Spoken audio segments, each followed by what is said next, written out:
ഹരേ രാമ രാമ രാമ ഹരേ ഹരേ. ഹരേ കൃഷ്ണ കൃഷ്ണ കൃഷ്ണ ഹരേ ഹരേ.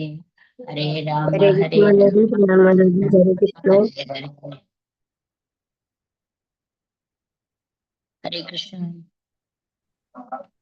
ഹരേ കൃഷ്ണ കൃഷ്ണ കൃഷ്ണ കൃഷ്ണ ഹരേ ഹരേ. ഹരേ രാമ രാമ രാമ ഹരേ. ഹരേ കൃഷ്ണ കൃഷ്ണ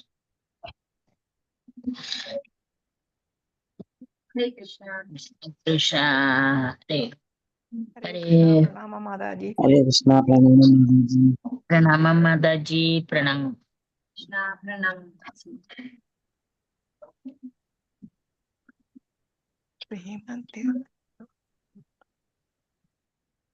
ഹരേ കൃഷ്ണ മാതാജി.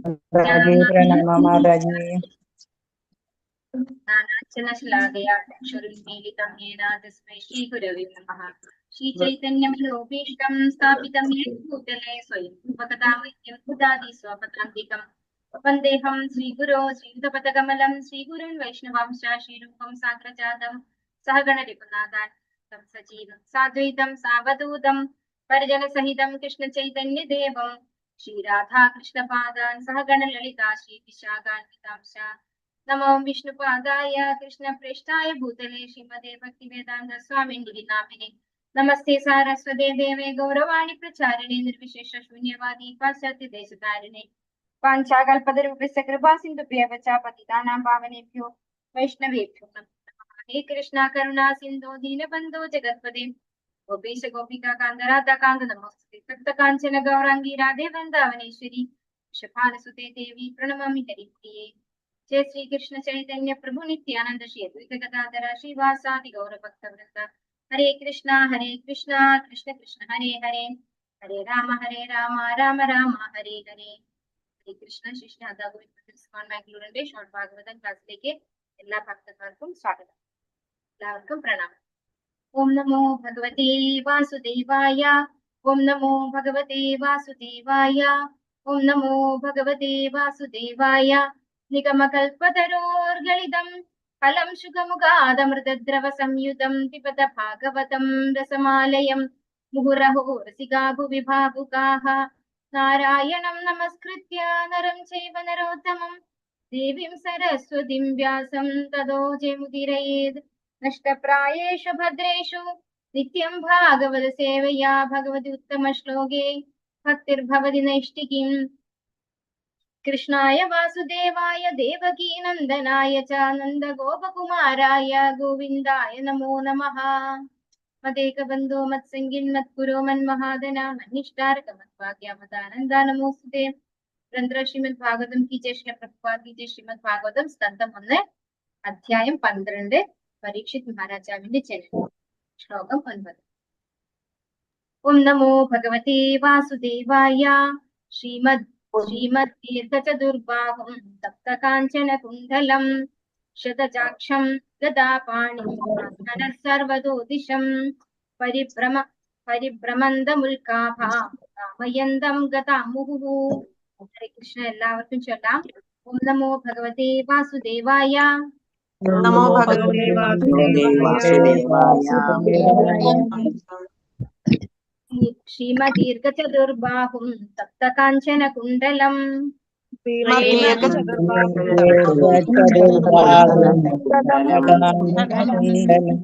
ശതജാക്ഷം ഗദാപാണിം ആത്മനഃ സർവതോദിശം പരിഭ്രമന്തമുൽകാഭ വയന്തം ഗതാമുഹുഃ.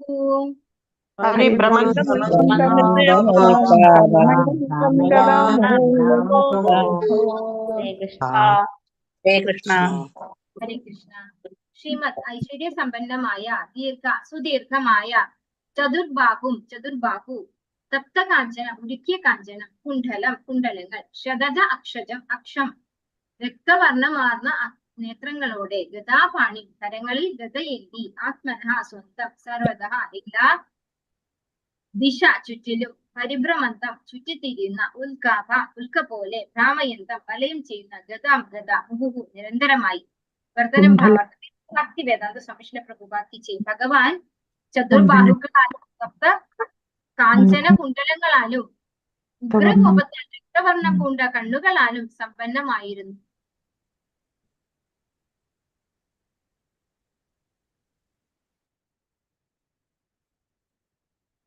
അദ്ദേഹം പരിഭ്രമണം ചെയ്തിരുന്നപ്പോൾ അദ്ദേഹത്തിന്റെ ഗദ ഒരു ഉൽക്കയെ പോലെ നിരന്തരം അദ്ദേഹത്തിന് ചുറ്റും കറങ്ങിക്കൊണ്ടിരുന്നു. അപ്പോ നമ്മൾ ഇവിടെ കണ്ടത് എന്താണ്? പരീക്ഷിത് മഹാരാജാവ് അമ്മയുടെ ഗർഭത്തിലായിരുന്നപ്പോ അശ്വത്ഥാമാവിന്റെ ബ്രഹ്മാസ്ത്രം, അശ്വത്ഥാമാവ് തൊടുത്തുവിട്ട ബ്രഹ്മാസ്ത്രം വന്നു ആ ഭ്രൂണത്തെ പൂർണ്ണമായിട്ട് നശിപ്പിച്ചുകൊണ്ടിരിക്കുക. അതിന്റെ ഉഗ്രതാപം അനുഭവിച്ചുകൊണ്ടിരിക്കുമ്പോഴാണ്, സഹിച്ചുകൊണ്ടിരിക്കുകയാണ് ആര്? വീരനായിട്ടുള്ള പരീക്ഷിത് മഹാരാജാവ് അല്ലെ. അതവിടെ നേരത്തെയുള്ള ശ്ലോകത്തിൽ പറയണ്ടായി. അപ്പോ അങ്ങനെ ആ താപം സഹിച്ചുകൊണ്ടിരിക്കുമ്പോ ഭഗവാൻ അവിടെ അങ്കുഷ്ട രൂപത്തിൽ അല്ലെ, ഒരു തള്ളവിരലിന്റെ വലിപ്പത്തിലാണ് ഭഗവാൻ വന്നത്. എങ്ങനെയായിരുന്നു ഭഗവാനെ കാണുമ്പോ എങ്ങനെയുണ്ടായിരുന്നത്? ശ്യാമവർണ്ണം ഉണ്ടായിരുന്നു, അതീന്ദ്രിയനാണ് അല്ലെ, ഒരിക്കലും ച്യുതി സംഭവിക്കാത്ത ശരീരമുണ്ടായിരുന്നു ഭഗവാന്. പിന്നെ എന്തുണ്ടായിരുന്നു? ഭഗവാന് മഞ്ഞ പട്ടുടയാട ഉണ്ടായിരുന്നു അല്ലെ. പിന്നെ ഉണ്ടായിരുന്നു തലയില് കിരീടം ഉണ്ടായിരുന്നു എന്ന് പറഞ്ഞു. പിന്നെ ഇവിടെ അടുത്ത് ബാക്കി പറയാണ്, ഭഗവാൻ ചതുർബാഹുക്കളാലും, ഇപ്പൊ 4 കൈകളോട് കൂടിയിട്ടുള്ള ഭഗവാനാണ് ആര് കണ്ടത്? പരീക്ഷിത് മഹാരാജാവ് അമ്മയുടെ ഗർഭത്തിൽ ഇരുന്നു കൊണ്ട് കണ്ടത്. സപ്ത കാഞ്ചന കുണ്ടലങ്ങളാലും, നേരത്തെ കിരീടം ഉണ്ടെന്ന് പറഞ്ഞല്ലേ, അപ്പൊ ഓരോന്നോരോന്നായിട്ട് ആ കുട്ടി സൂക്ഷിക്കുണ്ടായി, ഭഗവാനെ സൂക്ഷിച്ച് ദർശിക്കേണ്ടായി, എന്തൊക്കെയുണ്ട് കാണാൻ അല്ലെ. അപ്പൊ സപ്ത കാഞ്ചന കുണ്ടലങ്ങൾ എന്ന് പറഞ്ഞു കഴിഞ്ഞാല് വളരെ തിളക്കമുള്ള സ്വർണത്തിന്റെ കുണ്ടലങ്ങൾ ഉണ്ടായിരുന്നു കാതില്. ഉഗ്രകോപത്താൽ രക്തവർണ്ണം പൂണ്ട കണ്ണുകളാലും സമ്പന്നനായിരുന്നു. അപ്പോ വളരെ രക്തവർണ്ണം പൂണ്ട കണ്ണുകളായിരുന്നു ഭഗവാൻ ഉണ്ടായിരുന്നത്. അവിടെ എന്തുകൊണ്ടായിരിക്കും കോപം പറയേണ്ടാവുക? അശ്വത്ഥാമാവിനോടായിരിക്കും അല്ലെ. സ്വന്തം ഭക്തനെ നശിപ്പിക്കുമ്പോ ഭഗവാന് ദേഷ്യം വരും അല്ലെ. അപ്പോ അതാണ് ഭഗവാന്റെ കണ്ണുകള് വളരെ ചുമന്നിരിക്കുന്നുണ്ടായിരുന്നു, വളരെ കോപത്തോടു കൂടി. ഇതൊക്കെ ആര് ശ്രദ്ധിച്ചു? ഗർഭസ്ഥ ശിശുവായിട്ടുള്ള പരീക്ഷിത് മഹാരാജാവ് വളരെ വ്യക്തമായിട്ട് ഇവിടെ മനസ്സിലാക്കി തരാണ് അല്ലെ. ആ ഒരു ഗർഭത്തിലിരിക്കുന്ന അവസ്ഥയിലും ആ കുട്ടിക്ക് നല്ല രീതിയിൽ കാഴ്ചയുണ്ടായി, ഭഗവാനെ ദർശിക്കാൻ സാധിച്ചു, ശ്രദ്ധിക്കാൻ സാധിച്ചു. ഇത് മാത്രമല്ല, പിന്നെ എന്ത് പറയുന്നു? അദ്ദേഹം പരിഭ്രമണം ചെയ്തിരുന്നപ്പോൾ അദ്ദേഹത്തിന്റെ ഗദ ഒരു ഉൽക്കയെ പോലെ നിരന്തരം അദ്ദേഹത്തിന് ചുറ്റും കറങ്ങിക്കൊണ്ടിരുന്നു. അപ്പോ ഭഗവാന്റെ കയ്യിലിരിക്കുന്ന ഗദ ഭഗവാൻ പരിക്രമണം ചെയ്യുമ്പോൾ, അതായത് പരിഭ്രമണം ചെയ്യുമ്പോ ഭഗവാന്റെ ചുറ്റിലും ഇങ്ങനെ കറങ്ങിക്കൊണ്ടിരിക്കുകയാണ് ഗദ എന്നാ പറയുന്നത്. അങ്ങനെയാണ് പരീക്ഷിത് മഹാരാജാവ് ഭഗവാനെ കണ്ടത് അമ്മയുടെ ഗർഭത്തിൽ ഇരുന്നു കൊണ്ട്. ഭക്തി വേദാന്ത സ്വാമി പ്രഭുപാദ് കി ജയ്. പ്രപഞ്ചത്തിന്റെ പ്രഭാമണ്ഡലത്തിൽ പരമപുരുഷനായ ഭഗവാൻ ഗോവിന്ദൻ തന്റെ ഒരു പൂർണ്ണാംശത്താൽ പ്രവേശിക്കുകയും എല്ലാ ജീവാത്മാക്കളുടെയും ഹൃദയങ്ങളിൽ മാത്രമല്ല ഭൗതിക ഘടകങ്ങളുടെ ഓരോ അണുവിനുള്ളിലും പരമാത്മാവായി സ്വയം വിസ്തരിക്കുകയും ചെയ്യുന്നുവെന്ന് ബ്രഹ്മസംഹിതയിൽ 5-ാം അധ്യായം പ്രസ്താവിച്ചിരിക്കുന്നു. അങ്ങനെ അദ്ദേഹത്തിന്റെ അചിന്ത്യമായ ശക്തിയാൽ ഭഗവാൻ സർവവ്യാപിയാണ്. പ്രകാരം തന്റെ പ്രിയഭക്തനായ മഹാരാജാവ് പരീക്ഷിത്തിനെ രക്ഷിക്കാനായി അദ്ദേഹം ഉത്തരയുടെ ഗർഭപാത്രത്തിൽ പ്രവേശിച്ചു. അപ്പോ ഭഗവാൻ സർവവ്യാപിയാണ്. അതുപോലെ ഭഗവാൻ ഗോലോകധാമത്തിൽ ഇരിക്കുന്ന ആളാണ്. നമ്മൾ 1-ാമത്തെ അധ്യായത്തില് 1-ാമത്തെ ശ്ലോകത്തിൽ നമ്മളത് കണ്ടതാണ് അല്ലെ. താംനാം സ്വേന സദാ നിരസ്ത കുഹകം സത്യം പരം ധീമഹി. ഭഗവാനെ കുറിച്ചാണ് അവിടെ പറഞ്ഞത് അല്ലെ. ഭഗവാൻ സദാ ഭഗവാന്റെ ധാമത്തിൽ വിരാജിക്കുന്ന ആളാണ്. പക്ഷെ ഭഗവാൻ എന്താണ്? സർവവ്യാപിയുമാണ്. അങ്ങനെയുള്ള ഭഗവാൻ ആദ്യം വിസ്തരിച്ചത് ആരായിട്ടാണ്? സംഘർഷണൻ അല്ലെ, ബലരാമനായിട്ട് വിസ്തരിക്കുന്നു. ബലരാമൻ 4ആയി വിസ്തരിക്കുന്നു. വാസുദേവൻ, സംഘർഷണൻ, പ്രദ്യുമ്നൻ, അനിരുദ്ധൻ. വീണ്ടും ആ സംഘർഷണൻ മഹാസംഘർഷണനായി 4ആയി വിസ്തരിക്കുന്നു. അത് ആരൊക്കെയാണ്?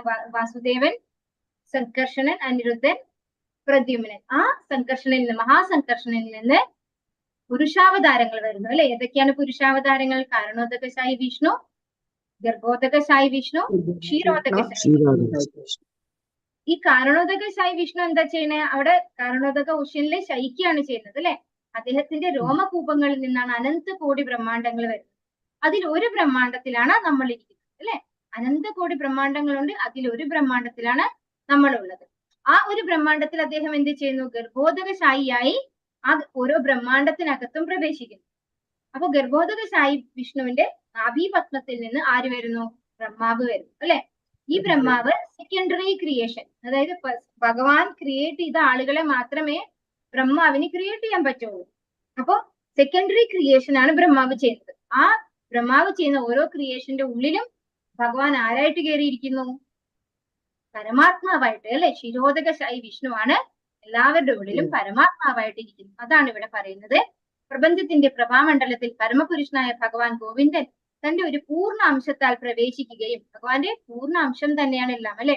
ഓം പൂർണ്ണമത പൂർണ്ണമിതം പൂർണ്ണാമുദച്യതേ നമ്മൾ പഠിച്ചിട്ടുണ്ട് ഈശോപനിഷത്തിൽ.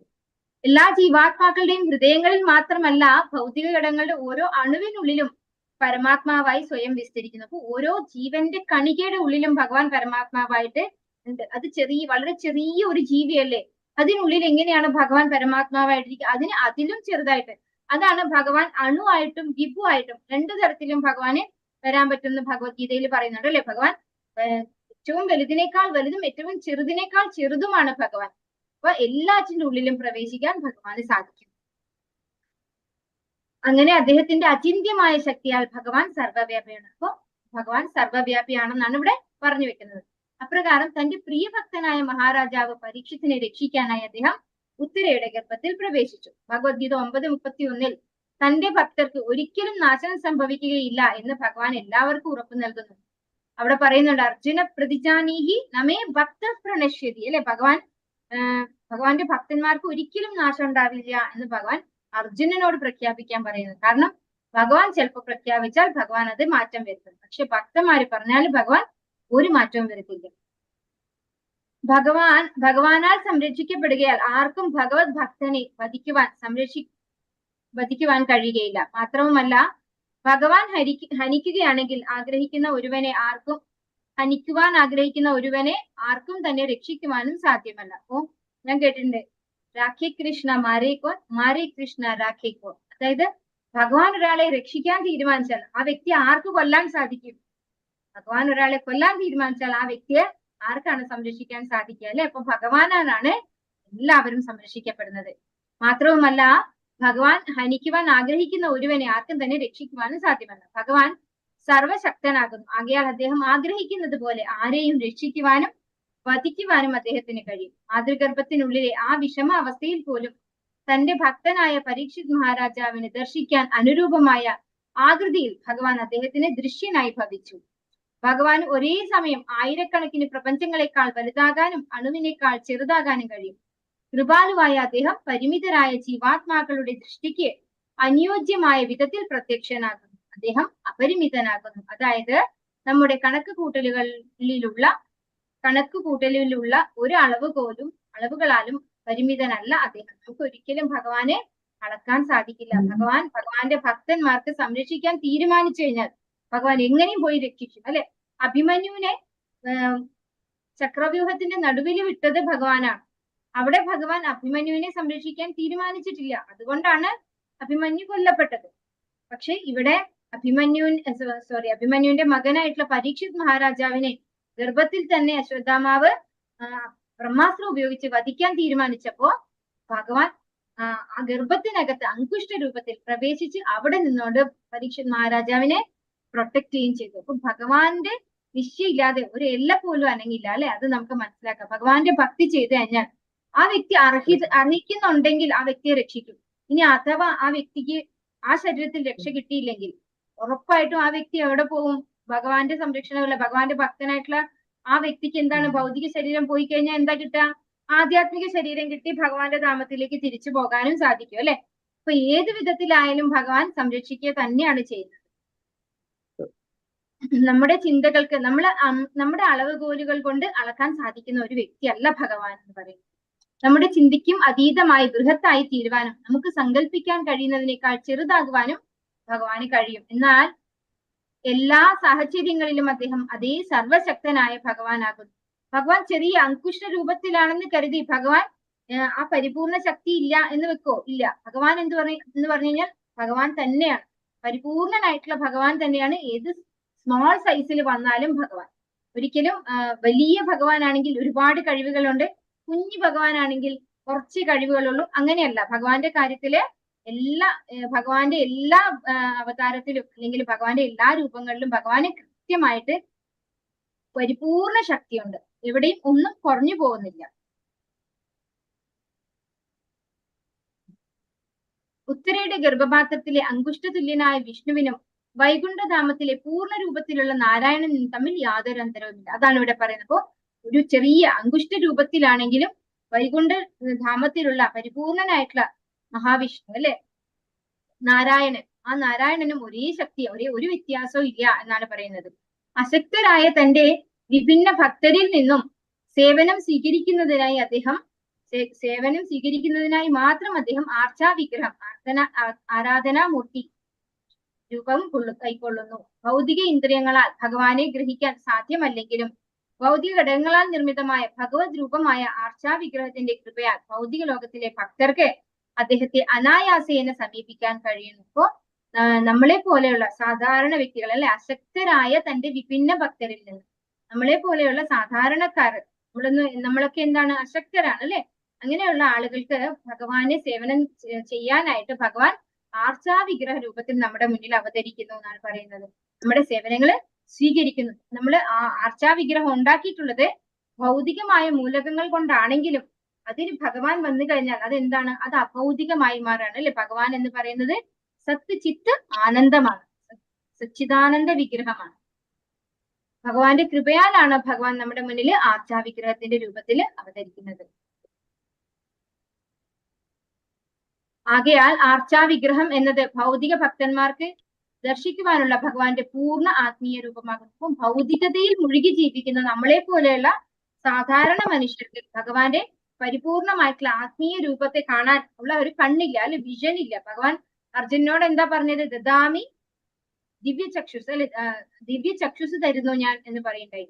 അപ്പൊ നമുക്ക് അതിനുള്ള ചക്ഷുസ് ഇല്ല അല്ലെ, ഭഗവാനെ ദർശിക്കാനുള്ള ചക്ഷുസ് ഇല്ല. നമ്മുടേത് എന്താണ്, മാംസ നിർമ്മിതമായിട്ടുള്ള ഭൗതികമായ ചക്ഷുസാണ്. അപ്പോ ഭഗവാനെ കാണാൻ നമുക്ക് സാധിക്കില്ല. അതുകൊണ്ട് ഭഗവാന്റെ കാരുണ്യം കൊണ്ട് ഭഗവാൻ ആർച്ചാവിഗ്രഹത്തില് അവതരിക്കുന്നു. അത് ഭഗവാന്റെ ആത്മീയ രൂപമാകുന്നു എന്നാണ് ഇവിടെ പറയുന്നത്. അത്തരം ഒരു ഭഗവത് ആർച്ചാവിഗ്രഹത്തെ ഒരിക്കലും ഭൗതികമായി കരുതരുത്. ബദ്ധജീവാത്മാവിന്റെ കാര്യത്തിൽ ജഡവസ്തുവും ആത്മാവും തമ്മിൽ അഗാധമായ അന്തരമുണ്ടെങ്കിലും ഭഗവാനെ സംബന്ധിച്ചിടത്തോളം രണ്ടും തമ്മിൽ യാതൊരു ഭേദവുമില്ല. ഭഗവാന് ആത്മീയ അസ്തിത്വം ഒഴികെ മറ്റൊന്നുമില്ല. അതേപോലെ ഭഗവാനുമായുള്ള ഉറ്റബന്ധത്തിൽ ശുദ്ധ ഭഗവത് ഭക്തനും ആത്മീയ അസ്തിത്വം ഒഴികെ യാതൊന്നുമില്ല.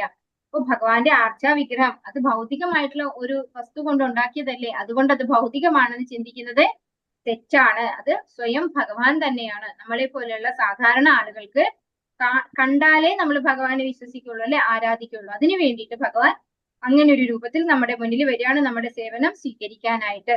അപ്പൊ അങ്ങനെ ഭഗവാൻ സ്വീകരിക്കുന്നത് എന്താണ്, സ്വയം അതീന്ദ്രിയമാണ് അല്ലെ. ഭഗവാനുമായി ബന്ധപ്പെട്ടിട്ടുള്ളതെല്ലാം അതീന്ദ്രിയമാണ്. അതുപോലെ ഭഗവാന്റെ ഭക്തന്മാരും ആത്മീയ അസ്തിത്വം ഒഴികെ യാതൊന്നുമല്ല. അപ്പൊ അവരും എന്താണ്, ആ കാണുന്ന ശരീരമല്ല. ഇപ്പൊ നമുക്കറിയാം ഇവിടെയൊക്കെ ഗുരുമഹാരാജ് പൂജ്യ ഇസോളിന ചേപ്പത്താക്ക സ്വാമി ഗുരുമഹാരാജ്, അദ്ദേഹം എന്താണ് വീൽ ചെയറിലാണ് അല്ലെ. അതൊക്കെ കണ്ട ആളുകൾ ചിലപ്പോ കളിയാക്കിയേക്കാം, നിങ്ങൾ നാമം ജപിച്ചിട്ട് എന്തേ ഇങ്ങനെ എന്നൊക്കെ ചോദിക്കാം അല്ലെ. പക്ഷെ ആ ഒരു ശരീരത്തിൽ ഇരുന്നു കൊണ്ടും ഗുരു മഹാരാജ് നമുക്ക് കാണിച്ചു തരികയാണ് എങ്ങനെ ഭക്തി ചെയ്യണമെന്ന്. അപ്പൊ നമ്മളൊക്കെ എന്താ പറയാ, കംപ്ലൈന്റ് പറയും അല്ലെ, നമുക്ക് കാലിന് വയ്യ, എഴുന്നേക്കാൻ വയ്യ, അത് വയ്യ, ഇത് വയ്യ.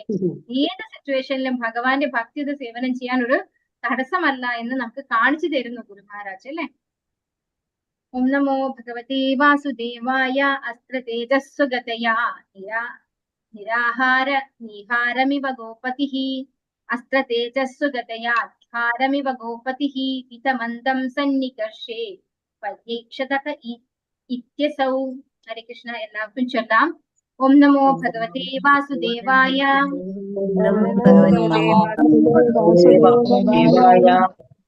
അസ്ത്ര തേജസ്വഗതയാ നിഹാരമിവ ഗോപതിഃ.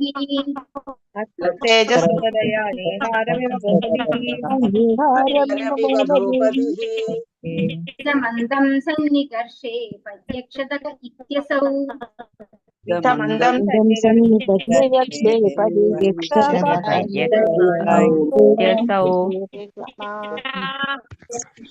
അസ്ത്രതേജ ബ്രഹ്മാസ്ത്ര തേജസ്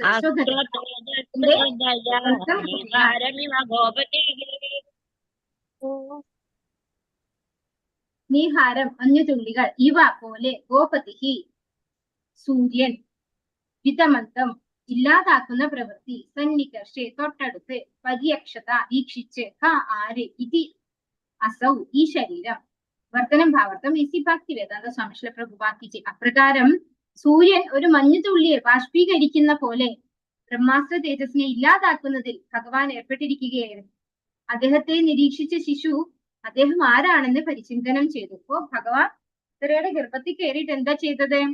സൂര്യൻ എങ്ങനെയാണോ ഒരു തുള്ളി മഞ്ഞുതുള്ളിയെ ബാഷ്പീകരിക്കുന്നത്, എന്തെങ്കിലും ബുദ്ധിമുട്ടുണ്ടോ സൂര്യന് ഒരു തുള്ളി മഞ്ഞുതുള്ളിയെ ബാഷ്പീകരിക്കാൻ? അതുപോലെയാണ് ബ്രഹ്മാസ്ത്രത്തിന്റെ തേജസ്സിനെ ഭഗവാൻ ഇല്ലാതെയാക്കിയത്.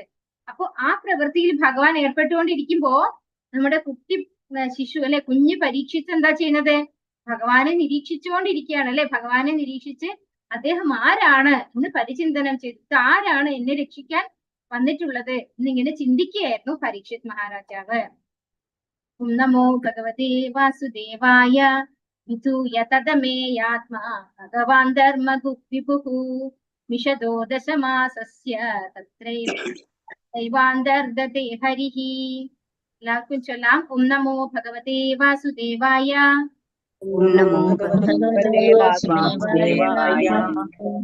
വിധൂയ തദമേയാത്മാ ഭഗവാൻ ധർമ്മഗുപ്തിഭുഃ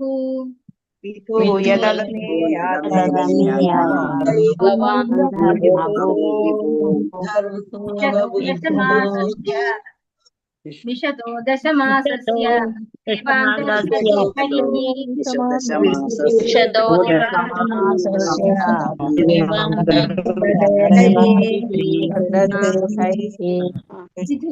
പൂർണ്ണമായും കഴുകിക്കളഞ്ഞ ശേഷം തത് ആ അമേയാത്മാ സർവവ്യാപിയായ പരമാത്മാവ് ഭഗവാൻ പരമദിവ്യോത്തമ പുരുഷൻ ധർമ്മ സംരക്ഷകൻ വിഭുഹു പരമോന്നതൻ മിഷതഃ വീക്ഷിച്ചുകൊണ്ടിരുന്ന വേളയിൽ ദശമാസസ്യ എല്ലാ ദിശകളാലും ആഭൂഷിതനായവന്റെ തത്ര ഏവ അപ്പോൾ തന്നെ അന്തഃ അദൃശ്യൻ ദത്തേ ആയിത്തീർന്നു ഹരിഹി ഭഗവാൻ. വർത്തനം ഭാവാർത്ഥം എസി ഭക്തി വേദാന്ത സംശയ പ്രഭുപാത് ചെയ്തു. അവണ്ണം ശിശുവിനാൽ നിരീക്ഷിക്കപ്പെട്ടുകൊണ്ടിരിക്കെ സർവദിശകളാലും ആഭൂഷിതനും ദേശകാലങ്ങളാൽ അപരിമിതനുമാണെങ്കിലും ഏവരുടെയും പരമാത്മാവും ധാർമ്മികരുടെ സംരക്ഷകനുമായ പരമദിവ്യോത്തമ പുരുഷനായ ഭഗവാൻ തൽക്ഷണം അന്തർധാനം ചെയ്തു. അപ്പോ കുട്ടി ഇങ്ങനെ ശ്രദ്ധിച്ചുകൊണ്ടിരിക്കുകയാണല്ലേ, ഇത് ആരാണ് എന്നെ രക്ഷിക്കാൻ ഇവിടെ വന്നിരിക്കുന്ന? നല്ല താപം അനുഭവപ്പെട്ടുകൊണ്ടിരിക്കുകയായിരുന്നു ധീരനായിട്ടുള്ള പരീക്ഷിത് മഹാരാജാവിനെ. ബ്രഹ്മാസ്ത്രത്തിന്റെ താപം, കഠിനമായ താപം ഗർഭപാത്രത്തിന്റെ ഉള്ളില് അനുഭവിച്ചുകൊണ്ടിരിക്കുമ്പോഴാണ് ഭഗവാൻ അവിടെ പ്രത്യക്ഷപ്പെട്ട് ആ ബ്രഹ്മാസ്ത്രത്തിന്റെ തേജസ്സിനെ ഇല്ലാതെയാക്കി നിർവീര്യമാക്കുമ്പോ ഭഗവാനെ ശ്രദ്ധിച്ചുകൊണ്ടിരിക്കുകയായിരുന്നു പരീക്ഷിത് മഹാരാജാവ്. ആ സമയത്ത് എന്താ സംഭവിച്ചത്? ശിശുവിനാൽ നിരീക്ഷിക്കപ്പെട്ടുകൊണ്ടിരിക്കെ സർവദിശകളാലും ആഭൂഷിതനും ദേശകാലങ്ങളാൽ അപരിമിതനുമാണെങ്കിലും ഏവരുടെയും പരമാത്മാവും ധാർമ്മികരുടെ സംരക്ഷകനുമായ പരമദിവ്യോത്തമ പുരുഷ ഭഗവാൻ തൽക്ഷണം അന്തർധാനം ചെയ്തു. അപ്പൊ ഭഗവാന് കുറെ വിശേഷണങ്ങളാണ് ഇവിടെ പറഞ്ഞത് അല്ലെ. എന്തൊക്കെയാണ്? സർവദിശകളാലും ആഭൂഷിതനാണ്, ദേശകാലങ്ങളാൽ അപരിമിതനാണ്, എല്ലാവരുടെയും പരമാത്മാവാണ്, ധർമ്മങ്ങളുടെയൊക്കെ സംരക്ഷകനാണ്. അങ്ങനെയുള്ള ഭഗവാൻ പെട്ടെന്ന് അപ്രത്യക്ഷനായി അന്തർധാനം ചെയ്തു അല്ലെ. നോക്കി നിൽക്കെ കാണുന്നില്ല. അതാണ് സംഭവിച്ചത്. ഭാവാർത്ഥം എസി ഭക്തി വേദാന്ത സ്വാമിശ്രീ പ്രഭുപാത് ചെയ്തു. കാലദേശങ്ങളാൽ പരിമിതനായ ഒരു ജീവാത്മാവിനെ അല്ല ശിശുവായ പരീക്ഷിച്ച് വീക്ഷിച്ചു കൊണ്ടിരുന്നത്. അപ്പൊ എന്താണ് ഈ കാലദേശങ്ങളാൽ പരിമിതം എന്ന് പറഞ്ഞു കഴിഞ്ഞാല്? നമുക്ക് ഇവിടെ ഈ കരയിൽ ജീവിക്കാം. നമ്മൾ വെള്ളത്തിൽ കൊണ്ടിട്ടാൽ എന്തായിരിക്കും? ചത്തുപോകും അല്ലെ. നമ്മള് ശ്വാസം കിട്ടാതെ നീന്താൻ അറിയെങ്കിൽ ചിലപ്പോൾ കരയിലേക്ക് തിരിച്ചു വരും. നീന്താൻ അറിയാത്ത ആളാണെങ്കിൽ അവിടെ തന്നെ ചത്തുപോകും. അപ്പൊ കാലദേശങ്ങളാൽ പരിമിതമാണ് നമ്മൾ അല്ലെ. നമ്മള് സൂര്യഗ്രഹത്തിലേക്ക് വിട്ടാൽ എന്തായിരിക്കും സംഭവിക്കുക? കരിഞ്ഞു പോകും. അപ്പൊ നമ്മള് ഈ കാലദേശ പരിമിതമാണ്. പക്ഷെ അങ്ങനെ ഒരാളല്ല ആര്? ഭഗവാൻ എന്ന് പറയുന്നത്. അങ്ങനെ ഒരാളെ അല്ല പരീക്ഷിത് മഹാരാജാവ് കണ്ടുകൊണ്ടിരുന്നത്. വ്യക്തിഗത ജീവാത്മാവും ഭഗവാനും തമ്മിൽ അജഗജാന്തരമുണ്ട്. കാലദേശങ്ങളാൽ പരിമിതനല്ലാത്ത പരമ ജീവാത്മാവായി ഭഗവാനെ ഇവിടെ പരാമർശിച്ചിരിക്കുന്നു. ഓരോ വ്യക്തിഗത ജീവാത്മാവും കാലദേശങ്ങളാൽ പരിമിതനാണ്. അപ്പൊ നമ്മളൊക്കെ പരിമിതനാണ്. പക്ഷെ ഭഗവാന് അങ്ങനെ ഒരു പരിമിതി ഇല്ല. ഭഗവാൻ എവിടെയും എപ്പോഴും എങ്ങനെയും പോകാം അല്ലെ. ഏത് ശരീരം വേണമെങ്കിലും സ്വീകരിക്കാം. ഒരു ശരീരം സ്വീകരിച്ചത് കൊണ്ട് ഭഗവാൻ ആ ശരീരമാണ് എന്ന് വിചാരിക്കാൻ പറ്റില്ല. ഭഗവാന് കംഫർട്ടബിൾ ആയിട്ട് ഭഗവാൻ ഒരു പന്നിയുടെ രൂപം എടുത്തു ഭൂമിയെ രക്ഷിക്കാനായിട്ട് അല്ലെ. ഗർഭോദക ഓഷ്യനില് താഴ്ന്നു പോയ ഭൂമിയെ സംരക്ഷിക്കാനായിട്ട് ഭഗവാൻ ഒരു പന്നിയുടെ ശരീരം എടുത്തു. അതുകൊണ്ട് ഭഗവാൻ പന്നിയാണെന്ന് പറയാൻ പറ്റില്ല അല്ലെ. ഭഗവാൻ ഏത് ശരീരം വേണമെങ്കിലും സ്വീകരിക്കും. ഭഗവാൻ ബ്രഹ്മാവിന്റെ മൂക്കിൽ നിന്ന് വന്നു. അപ്പോ ഭഗവാന്റെ അമ്മയാണ് ബ്രഹ്മാവ് എന്ന് പറയാൻ പറ്റുമോ? ഇല്ല അല്ലെ. അതായത് പന്നിയുടെ അവതാരം എടുത്ത സമയത്ത് ഭഗവാൻ ബ്രഹ്മാവിന്റെ മുക്കിലൂടെയാണ് വന്നത്. അതുകൊണ്ട് ഭഗവാന്റെ അമ്മയാണ് ബ്രഹ്മാവ് എന്ന് പറയാൻ പറ്റില്ല. ഇപ്പൊ ഇവിടെ പരീക്ഷിത് മഹാരാജാവിനെ രക്ഷിക്കാൻ ഉത്തരയുടെ ഗർഭത്തിലേക്ക് ഭഗവാൻ പ്രവേശിച്ചു എന്ന് പറഞ്ഞു. അതുകൊണ്ട് ഉത്തര ഭഗവാന്റെ അമ്മയാവുന്നുണ്ടോ? ഭഗവാൻ ഉത്തരയുടെ ഗർഭത്തിൽ വന്നത് കൊണ്ട് ഉത്തര ഭഗവാന്റെ അമ്മ എന്ന് പറയുന്നില്ല അല്ലെ. ആ കുട്ടിയെ രക്ഷിക്കാൻ ഭഗവാൻ അവിടെ ചെല്ലാൻ സാധിച്ചു. ഭഗവാന് ഒരു പരിമിതികളും ഇല്ല. എവിടെ വേണമെങ്കിലും എപ്പോഴും വേണമെങ്കിലും ഏത് ശരീരത്തിൽ വേണമെങ്കിലും ഭഗവാന് വരാൻ സാധിക്കും. ഗുണപരമായി ജീവാത്മാവ് ഭഗവാനുമായി ഒന്നാണെങ്കിലും പരിമാണപരമായി പരമാത്മാവും സാമാന്യ വ്യക്തിഗത ജീവാത്മാവും തമ്മിൽ വലിയ അന്തരമുണ്ട്. അതായത് ഗുണത്തിൽ നമ്മളും ഭഗവാന് തുല്യരാണ്. പറയുന്ന ഒരു എക്സാമ്പിൾ എന്താണ്? ഒരു വലിയ സമുദ്രത്തില് ഓഷ്യൻ അല്ലെ, സമുദ്രത്തിലുള്ള ജലം അത് നമ്മളൊരു കൈക്കുമ്പിളിൽ എടുത്താൽ ആ കയ്യിലിരിക്കുന്ന വെള്ളത്തിനും ആ കടലിനും ഒരേ ടേസ്റ്റ് ആയിരിക്കും അല്ലെ, ഒരേ ക്വാളിറ്റി ആയിരിക്കും ഉണ്ടാവുക. അതുകൊണ്ടാണ് ഗുണപരമായിട്ട് ഭഗവാന് തുല്യരാണ് എന്ന് പറയുന്നത്. പക്ഷെ ഓഷ്യൻ അല്ലെങ്കിൽ സമുദ്രം എന്ന് പറയുന്നത് എന്താണ്? അത് അൺലിമിറ്റഡ് ആണ് അല്ലെ, വളരെ വലുതാണ്. നമ്മുടെ കയ്യിലിരിക്കുന്ന വെള്ളം ഒരു ഇത്തിരി വെള്ളം മാത്രമാണ്. അപ്പൊ അളവിൽ നമ്മൾ എന്താണ്? വളരെ പരിമിതമാണ്. ഭഗവാൻ പരിമിതിയില്ലാത്ത ആളാണ്. ആ ഒരു എക്സാമ്പിൾ ആണ് അവിടെ പറയാറ്. പരമാത്മാവും ജീവാത്മാക്കളും സർവ്വവ്യാപിയാണെന്ന് ഭഗവത്ഗീതയിൽ പ്രസ്താവിക്കപ്പെട്ടിരിക്കുന്നുവെങ്കിലും ഏന സർവമിതം തതം ഇരുവിധത്തിലുമുള്ള ഈ സർവവ്യാപനങ്ങൾ തമ്മിൽ വ്യത്യാസമുണ്ട്. അതായത് നിത്യം സർവഗതസ്ഥാണുഹു എന്ന് ഭഗവാൻ ജീവാത്മാക്കളെ കുറിച്ച് പറഞ്ഞിട്ടുണ്ട്. നിത്യം എന്ന് പറഞ്ഞു കഴിഞ്ഞാൽ എന്താണ്? ശാശ്വതമാണ്. സർവഗത എന്ന് പറഞ്ഞു കഴിഞ്ഞാൽ നമുക്ക് എല്ലായിടത്തും പോകാൻ പറ്റുന്നതാണ് എന്ന് പറഞ്ഞിട്ടുണ്ട്. പക്ഷെ അങ്ങനെയാണെങ്കിലും അതിനൊരു വ്യത്യാസമുണ്ട്. ഭഗവാന് എപ്പോഴും ഏത് സമയത്തും എങ്ങനെ വേണമെങ്കിലും പോകാം. പക്ഷെ ഒരു ജീവാത്മാവിനും എല്ലായിടത്തും പോകാം. അത് എങ്ങനെയാണെങ്കിൽ അത് ആത്മീയമായിട്ട് വരണം. അത് ഭൗതികമായ ഒരു ശരീരം സ്വീകരിച്ചു കഴിഞ്ഞാൽ അതിന് അങ്ങനെ പോകാൻ പറ്റില്ല. അത് തമ്മിൽ വ്യത്യാസമുണ്ട്. നമ്മള് രണ്ടുപേരും ഒരുപോലെ ആണെങ്കിലും നമ്മള് വളരെ എന്താ പറയാ ഭൗതികമായ ഒരു ശരീരം സ്വീകരിച്ചു കഴിഞ്ഞാൽ നമ്മൾ അവിടെ അറസ്റ്റ് ആയിപ്പോയി. ഇരുവിധത്തിലുള്ള ഈ സർവ്വവ്യാപനങ്ങൾ തമ്മിൽ വ്യത്യാസമുണ്ട്. ഒരു സാമാന്യ ജീവാത്മാവിന് പരിമിതമായ സ്വശരീരത്തിനുള്ളിൽ മാത്രമേ സർവ്വവ്യാപിയാകാൻ കഴിയുകയുള്ളൂ. അതേസമയം പരമോന്നത ജീവാത്മാവ് സർവ്വകാലങ്ങളിലും സർവ്വദേശങ്ങളിലും സർവ്വവ്യാപിയാകും. ഒരു സാധാരണ ജീവാത്മാവിനെ മറ്റൊരു സാധാരണ ജീവാത്മാവിന്മേൽ തന്റെ സർവ്വവ്യാപനത്താൽ സ്വാധീനം ചെലുത്താൻ കഴിയുകയില്ല. അതായത് ഞാൻ സർവ്വവ്യാപിയാണ്, നിത്യം സർവഗത ആണെന്ന് പറഞ്ഞിട്ട് എനിക്ക് മറ്റൊരാളുടെ ശരീരത്തിൽ സ്വാധീനം ചെലുത്താൻ പറ്റില്ല അല്ലെ. അത് നമുക്ക് എല്ലാവർക്കും അറിയാം. നമ്മൾ അവർക്ക് ചിന്തിക്കുന്നത് പോലും നമുക്ക് മനസ്സിലാക്കാൻ സാധിക്കില്ല. സർവഗത എന്ന് പറയുന്നത് ആ ഒരു രീതിയിലല്ല. പക്ഷെ ഭഗവാനെ എല്ലാം മനസ്സിലാക്കാൻ എല്ലാവരുടെ ഉള്ളിലും എത്താൻ സാധിക്കില്ല. എല്ലാവരുടെ ഉള്ളിലും പരമാത്മാവായിട്ടും ഭഗവാനുണ്ട്. എന്നാൽ പരമോന്നതനായ പരമാത്മാവായ സർവ്വഭഗവാന് കാലങ്ങളുടെയും സർവ്വദേശങ്ങളുടെയും സർവ്വ ജീവാത്മാക്കളുടെയും മേൽ അപരിമിതമായി അദ്ദേഹത്തിന്റെ സ്വാധീനം ചെലുത്താൻ കഴിയുന്നു. കാലദേശങ്ങളാൽ പരിമിതനല്ലാത്ത സർവ്വവ്യാപിയാകയാൽ അദ്ദേഹത്തിന് ശിശുവായ പരീക്ഷത്തിന്റെ മാതാവിന്റെ ഗർഭത്തിനുള്ളിൽ വരെ പ്രത്യക്ഷപ്പെടാൻ കഴിയും. അദ്ദേഹത്തെ ധാർമ്മികരുടെ സംരക്ഷകനായി ഇതിൽ പരാമർശിച്ചിരിക്കുന്നു. പരമോന്നതിനെ ശരണം പ്രാപിച്ച ആത്മാവായ ഏതൊരാളും ധാർമ്മികനാണ്. അപ്പോ ഭഗവാന് ഉത്തരയുടെ ഗർഭത്തിലേക്ക് പ്രവേശിക്കാൻ ഒരു അച്ഛന്റെ സഹായം ആവശ്യമില്ല അല്ലെ. ഭഗവാൻ എപ്പോഴാണോ അവിടെ എത്തണം എന്ന് വിചാരിക്കുന്നത് അപ്പൊ എത്തും. അപ്പൊ എവിടെ വേണമെങ്കിലും ഭഗവാനെ പ്രവേശിക്കാൻ സാധിക്കും. അതുകൊണ്ട് ഭഗവാൻ സർവഗതനാണ്. നമ്മള് പരിമിതമാണ്. നമ്മളും സർവഗതനാണ്. പക്ഷെ നമുക്ക് പരിമിതികളുണ്ട്. ഭഗവാന് ആ പരിമിതികൾ ഒന്നും തന്നെ ഇല്ല. അദ്ദേഹം ധാർമ്മികരുടെ സംരക്ഷകനായിട്ട് പറയുന്നു അല്ലെ.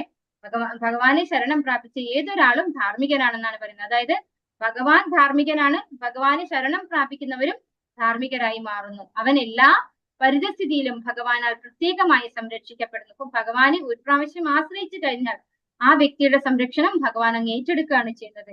അധർമ്മികളുടെയും പരോക്ഷ സംരക്ഷകനാണ് ഭഗവാൻ. പരോക്ഷമായിട്ട് അതായത് അധർമ്മികളായിട്ടുള്ളവരെയും ഭഗവാൻ രക്ഷിക്കുന്നു. കാരണം എന്തുകൊണ്ടാണ്? എല്ലാവരും ഭഗവാന്റെ മക്കളാണ് അല്ലെ. എന്തെന്നാൽ തന്റെ ബഹിരംഗ ശക്തിയാൽ അവരുടെ പാപങ്ങളെ അദ്ദേഹം തിരുത്തുന്നു. 10 ദിശകളാൽ ആഭൂഷിതനായവൻ എന്ന് ഭഗവാനെ ഇവിടെ പരാമർശിച്ചിരിക്കുന്നു. മുകളിലും താഴെയും 10 ദിശകളുടെ ഉടയാടകളാൽ അലങ്കരിക്കപ്പെട്ട ഭഗവാൻ സർവയിടത്തും സന്നിഹിതനാണെന്നും സ്വേച്ഛാനുസരണം എവിടെയും എല്ലായിടത്തും പ്രത്യക്ഷനാകാനും അപ്രത്യക്ഷനാകാനും അദ്ദേഹത്തിന് കഴിയുമെന്നും ഇത് അർത്ഥമാക്കുന്നു. അപ്പോ ഭഗവാൻ എങ്ങനെയാണ് പരോക്ഷമായിട്ട് അധാർമികരെ രക്ഷിക്കുന്നത്? അവരെ ശിക്ഷിച്ചുകൊണ്ടാണ് അവരെ രക്ഷിക്കുന്നത് അല്ലെ. അവരെ എങ്ങനെയാണ് ശിക്ഷിക്കുക? ഈ അധാർമികരായിട്ടുള്ള ആളുകൾ ഭക്തന്മാരായിരിക്കും സ്വതവേ അല്ലെ. ഭഗവാനിൽ വിശ്വാസം ഇല്ലാത്ത, ഭഗവാനെ ആശ്രയിക്കാത്തവരാണ് അധാർമികരായിട്ടുള്ളവര്. അപ്പൊ അങ്ങനെയുള്ള അവരെ മായയുടെ കൺട്രോളിൽ കൊടുക്കും ഭഗവാൻ, മായാദേവിയുടെ കയ്യിൽ ഏൽപ്പിക്കും. അപ്പൊ മായാദേവി എന്ത് ചെയ്യും? ത്രിവിധ ക്ലേശങ്ങളാൽ അവരെ വലയ്ക്കും. അങ്ങനെ വലച്ച് അവർ ബുദ്ധിമുട്ടും അല്ലെ. ആ ബുദ്ധിമുട്ടുമ്പോ അവരെന്ത് ചെയ്യും? ഗത്യന്തരം ഇല്ലാതെ ഭഗവാനെ ആശ്രയിക്കും അല്ലെ. അറിയാതെ ആണെങ്കിലും ഭഗവാനെ ആശ്രയിക്കും. അങ്ങനെ അവരുടെ പാപങ്ങളിൽ നിന്ന് അവരെ മുക്തരാക്കി അവർക്ക് പണിഷ്മെന്റ് കൊടുത്ത് അവരെ ഭക്തരാക്കി മാറ്റി ഭഗവാൻ സംരക്ഷിക്കും. അങ്ങനെ അതും ഒരു സംരക്ഷണാണ് അല്ലെ. അത് നമ്മള് കാളിയ പത്നിമാരുടെ പ്രാർത്ഥനയുണ്ട് 10ാമത്തെ സ്കന്ധത്തിൽ. അതിൽ നമുക്ക് ശരിക്കും മനസ്സിലാവും. ഭഗവാൻ കാളിയ പത്നിമാരുടെ പ്രാർത്ഥന പറയുന്നുണ്ട്. ഭഗവാൻ ഒരാളെ ശിക്ഷിക്കുന്നതും എന്താണ്? ആ വ്യക്തിക്ക് നന്മയാണ്, ആ വ്യക്തിയുടെ പരമമായ നന്മയെ ആഗ്രഹിച്ചുകൊണ്ടാണ് ഭഗവാൻ അത് ചെയ്യുന്നത് എന്നാണ് പറയുന്നത്. അപ്പോ ശിക്ഷിക്കുന്നതും എന്താണ്? രക്ഷിക്കല് തന്നെയാണ്. ഭഗവാന്റെ ശിക്ഷ എന്ന് പറഞ്ഞു കഴിഞ്ഞാൽ എല്ലാവർക്കും നന്മ വരുന്ന രീതിയിലാണ് ഭഗവാൻ ചെയ്യുന്നത്. ശിശുവായ പരീക്ഷത്തിന്റെ ദൃഷ്ടിപഥത്തിൽ നിന്നും അപ്രത്യക്ഷനായ ഭഗവാൻ ഇവിടെ പ്രത്യക്ഷനായിരുന്നത് മറ്റേതോ സ്ഥലത്ത് നിന്നാണെന്ന് ഇത് അർത്ഥമാക്കുന്നില്ല. അദ്ദേഹം എപ്പോഴും ഇവിടെ സന്നിഹിതനായിരുന്നു. ശിശുവിന്റെ കണ്ണുകൾക്ക് അദൃശ്യനായിരുന്നാലും പ്രത്യക്ഷനായതിനു ശേഷവും അദ്ദേഹം അവിടെ തന്നെ ഉണ്ടായിരുന്നു. ദീപ്തിമത്തായ നഭോമണ്ഡലത്തിന്റെ ഈ ഭൗതിക ആവരണവും പ്രകൃതി മാതാവിന്റെ ഗർഭപാത്രം പോലെയാണ്. സർവ്വ ജീവാത്മാക്കളുടെയും പിതാവായ ഭഗവാനാൽ നാം എല്ലാവരും ഈ ഗർഭപാത്രത്തിൽ നിക്ഷേപിക്കപ്പെട്ടിരിക്കുന്നു. ഭഗവാൻ ദുർഗാ മാതാവിന്റെ ഈ ഭൗതിക ഗർഭപാത്രത്തിൽ പോലും എല്ലായിടത്തും സന്നിഹിതനാണ്. അർഹരായവർക്ക് അദ്ദേഹത്തെ കാണാൻ കഴിയും. അപ്പൊ ഇവിടെ എന്താ പറയുന്നത്? ഭഗവാൻ എപ്പോഴും ഉണ്ട്. ഭഗവാനെ പ്രത്യക്ഷനായി എന്ന് പറഞ്ഞിട്ട് ആ സമയത്ത് ഭഗവാൻ ഇല്ലാതെ ആവുന്നില്ല അവിടെ നിന്ന്. അപ്പോഴും ഭഗവാൻ അവിടെ ഉണ്ട്. പക്ഷെ നമ്മുടെ കണ്ണുകൾക്ക് ദൃശ്യമാകുന്നില്ല എന്ന് മാത്രമേ ഉള്ളൂ എന്നാണ് ഇവിടെ പറഞ്ഞു തരുന്നത്. അപ്പൊ ഇവിടെ പറയുന്നു, ഭഗവാനാൽ നാം എല്ലാവരും ഈ ഗർഭപാത്രത്തിൽ നിക്ഷേപിക്കപ്പെട്ടിരിക്കുന്നു. സർവ്വ ജീവാത്മാക്കളുടെയും പിതാവായ ഭഗവാനാണ് നമ്മുടെയൊക്കെ ബീജദാതാവ് എന്ന് ഭഗവത്ഗീതയിൽ ഭഗവാൻ പറയുന്നുണ്ട്. അതുകൊണ്ട് ഭഗവാൻ എല്ലായിടത്തും സന്നിഹിതനാണ്. നമുക്ക് ഭഗവാനെ കണ്ണുകൾ കൊണ്ട് കാണാൻ സാധിക്കില്ല. അർഹരായവർക്ക് മാത്രമേ ഭഗവാനെ കാണാൻ സാധിക്കുള്ളൂ എന്നാണ് പറയുന്നത്. ഹരേ കൃഷ്ണ. വാഞ്ചാകൽപതരൂപേസ്യ കൃപാസിന്ധു ദേവച പതിതാനാം പാവനേഭ്യോ वैष्णवेभ्यो नमो नमः। अनंत कोटि वैष्णव की जय, श्रील प्रभुपाद की जय, गुरु महाराज की जय, निताय गौर प्रेमानंदे। हरि हरि बोल। सर्व श्री कृष्ण। हरे कृष्ण माताजी।